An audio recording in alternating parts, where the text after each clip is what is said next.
इसलिए वांठे को ध्यान में रख के हमने ऐसा निर्णय लिया है कि हम वांठा आश्रम खोलेंगे। इसलिए जिस वांठे को ऐसा लगे कि अब मेरा लगन नहीं होगा तो वो वांठा हमारे आश्रम में आ सकता है, एंट्री ले सकता है। हम उस वांठे की पूरी काळजी रखेंगे, सार संभाल रखेंगे। हर एक वांठे को हमारे वांठा आश्रम की ओर से 1-1 करोड़ रुपए का बीमा पैकेज भी दिया जाएगा और उसके वारसदार में बीजे अन्य वांठों के नाम लिखे जाएंगे। ताकि उसके गठपण भी पाड़ने पड़ेंगे ना, तो जे वांठा का नाम वारसदार में लिखा जाएगा उसको वो बीमा का पैसा उसको मिलेगा, पर उसको वो वांठे को हांसवना पड़ेगा।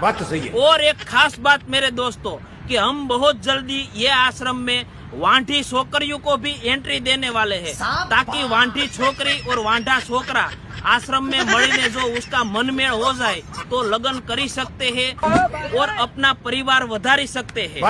ऐसे सारे मंतव्य के साथ हम वांठा आश्रम खोलने वाले हैं। तो जो वांठे है उसको ये रील शेयर कर देना ताकि उसको गठपण में काम लागे। जे वांठा आश्रम में एंट्री लेने के बाद जो कोई खराब खेल करे तो उसको आश्रम की ओर से भड़का के दिए जाएगा।